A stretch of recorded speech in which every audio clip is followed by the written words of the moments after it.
Hello, and welcome to the Sports Wilderness, Episode 4. I'm Wandering Moses. Happy New Year. Today, obviously, we want to talk a little bit about the upcoming NFL playoffs. They begin this weekend, and there are 4 games to talk about. And so far, from what I've seen, there have been a lot of, so-called experts saying that all 4 games might have the road team winning. And I don't think that's necessarily going to be the case, but we'll look at these games one by one, and then we'll try to figure out who we have going as the victors in each of these games. So let's get started with Saturday's games. First game, you have the 11-5 Atlanta Falcons going and visiting the 9-7 Arizona Cardinals. Now, there have been a lot of complaints lately about the playoff system and the seeding. I have called for a seeded tournament, and while I can sympathize with them to an extent, there's a reason why we have the divisional system, and so that's just the breaks in a lot of cases. So you have Arizona, who has possibly finished in one of the worst forms ever to go in at 9-7, whereas you have the Falcons, who are one of the main surprises of the NFL, 11-5 with a rookie quarterback, a rookie head coach, and they are favored in this game. But in my gut, I don't think I like that pick very much. I almost would have to say that I like Arizona in this game. Now, that's my gut speaking, and of course, for those who know me, I have a very big one. But the fact remains that Arizona has been 6-2 at home this season. They've gone 3-5 on the road. I don't see Arizona going beyond this particular game, even if they do win. But the way I see it, that Atlanta is going to freak just a little bit with a hostile crowd and a rookie quarterback who may very well end up being exposed as a rookie. And on the other side, you have a guy like Kurt Warner, who he's had a bad end of the season, but at the same time, you are looking at the NFL season. Really, it's over. This is a postseason now. Things start fresh. It's as if none of this before had happened. So I like the Cardinals in a nail-biter over the Falcons. It's going to be a medium scoring game, say like 27-24, but there'll be a lot of intrigue in it. So that we move on to the second game, the prime time game in the Saturday schedule, and that would be Indianapolis at San Diego. Yet another example of a superior team going up against what would be considered an inferior team. After all, Indy's gone off 9 straight wins as of late, and the Chargers have their own little streak going as well, winning their last 4 to sneak in as the AFC West Division winner. Peyton Manning has been named MVP, and so Indianapolis is also favored in this game, and I like them going into San Diego and winning this one.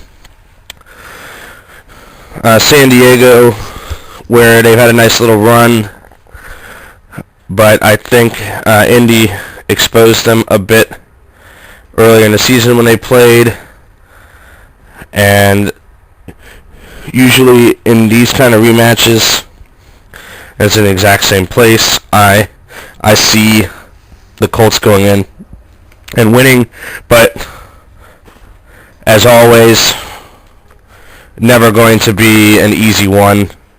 Peyton Manning will probably throw for about 250 yards, but he may throw an interception or 2, but it's just a matter of San Diego whether or not they will be able to capitalize on that.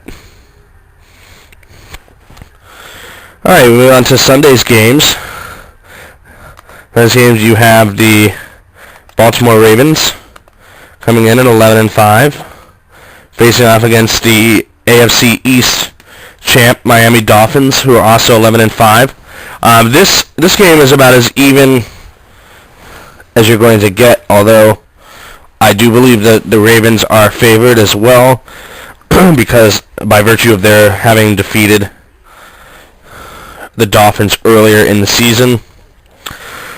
But watching the way the Dolphins have played through the schedule this year, I've been impressed. I've been impressed by the way they've managed to turn it around. I'm impressed by Chad Pennington's performance during the year. I'm even impressed with their ridiculous little Wildcat formation, which, by the way, has now permeated a lot of the NFL.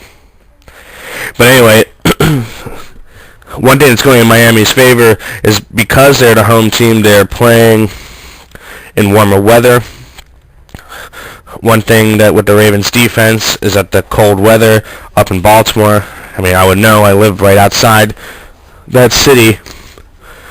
Baltimore and its cold weather at this time of the year is a factor when playing defense.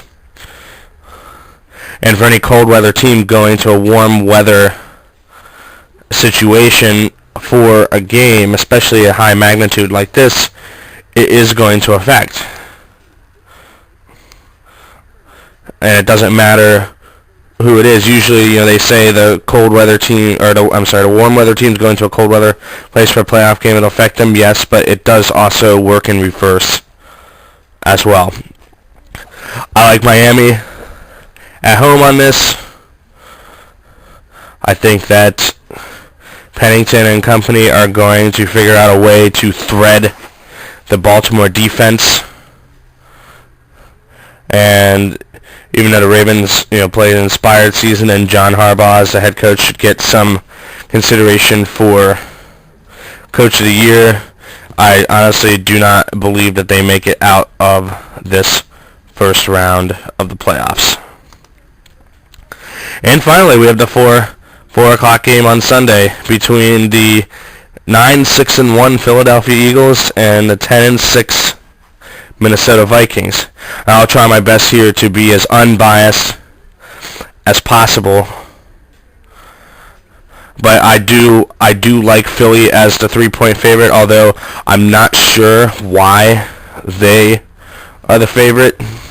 I really truly see this as more of a pick'em type of game.